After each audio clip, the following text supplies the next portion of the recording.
रेवाड़ी के स्कूलों में बड़ी संख्या में कोरोना पॉजिटिव केस मिलने के बावजूद प्राइवेट स्कूल संचालक मनमानी कर रहे हैं और सरकार की गाइडलाइन को ठेंगा दिखाकर उन छात्रों को भी स्कूल में बुलाकर कक्षाएं लगा रहे हैं जिनकी कक्षाओं पर प्रतिबंध लगाया हुआ है। जिन कक्षाओं के छात्रों को अनुमति दी गई थी वहां भी नियमों को अनदेखा किया जा रहा है, जो सीधे सीधे छात्रों की जिंदगी के साथ खिलवाड़ है।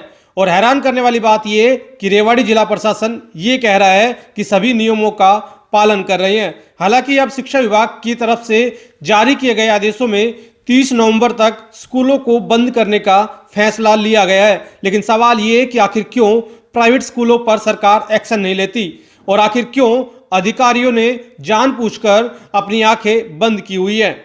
देश में आए दिन कोरोना पॉजिटिव मरीजों की संख्या बढ़ती जा रही है। रेवाड़ी जिले में भी अब तक 1 लाख से ज़्यादा सैंपल्स की रिपोर्ट में 9,528 मरीज कोविड-19 पॉजिटिव पाए जा चुके हैं, जिनमें से 531 मरीज अभी एक्टिव हैं, जबकि 50 मरीजों की अब तक कोरोना वायरस के चलते मौत हो चुकी है। लेकिन प्राइवेट स्कूल संचालकों को शायद ना कोरोना संक्रमण का कोई डर है, ना सरकार के निर्देशों के उल्लंघन करने का कोई डर है और ना ही बच्चों के स्वास्थ्य की कोई चिंता है। अगर डर होता तो प्राइवेट स्कूल इस तरह मनमानी ना करते। रेवाड़ी के विभिन्न स्कूलों से जो तस्वीरें सामने आई है वो बेहद हैरान करने वाली है। यहाँ स्कूल बस में 2 गज की दूरी का पालन करना तो छोड़ दीजिए, मास्क भी कुछ बच्चों ने ही लगाया हुआ है और बस में स्टाफ और बच्चे अधिकांश बिना मास्क के बैठे हुए मिले। निजी स्कूलों की लापरवाही केवल यही नहीं है कि वो कोरोना के बचाव के लिए गाइडलाइन का पालन नहीं कर रहे, बल्कि उन छोटी कक्षाओं के छात्रों को भी स्कूल में बुला रहे हैं जिनके लिए कोरोना का खतरा ज़्यादा बताया गया है।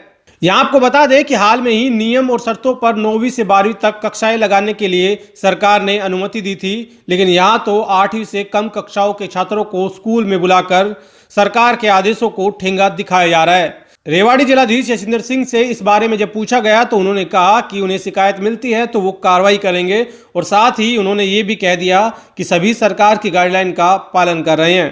रेवाड़ी डीसी कहते हैं कि जिला शिक्षा अधिकारी स्कूलों की निगरानी करते हैं और जो स्कूल मनमानी करते हैं उनके खिलाफ शिक्षा विभाग कार्रवाई करेंगे।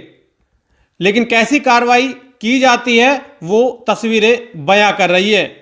इन स्कूलों पर शायद कार्रवाई करने में अधिकारी भी बौने साबित हो रहे हैं। ऐसे में अब सरकार ने 30 नवंबर तक स्कूलों को बंद करना ही मुनासिब समझा है।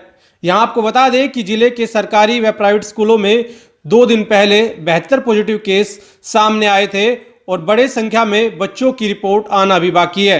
इसलिए स्कूलों में बढ़ते केसों की रोकथाम के लिए अब 30 नवंबर तक स्कूलों को बंद करने का फैसला लिया गया है। काफ़ी बच्चों की रिपोर्ट आना बाकी भी है सर। हो सकता है कि उनमें भी बड़ी संख्या में बच्चे पॉजिटिव आ सकते हैं, क्योंकि अभी शायद 100 से ज़्यादा हो गया आई थिंक बच्चे जो पॉजिटिव है फिलहाल। अभी 72 बच्चों की हमारे पास रिपोर्ट प्राप्त हुई है, लेकिन हाँ कुछ उसमें रिपोर्ट आनी शेष हैं। तो जैसे ही आएंगी हम आपसे शेयर करेंगे, स्कूल में शेयर करेंगे, उनके अभिभावकों से शेयर करेंगे। जो स्कूल है सर, जो सरकार की तरफ से जो गाइडलाइन है उसका पालन नहीं हो रहा है। जैसे जो प्राइवेट स्कूल है वो छोटे बच्चे को भी कॉल करके बुला रहे हैं बाकायदा।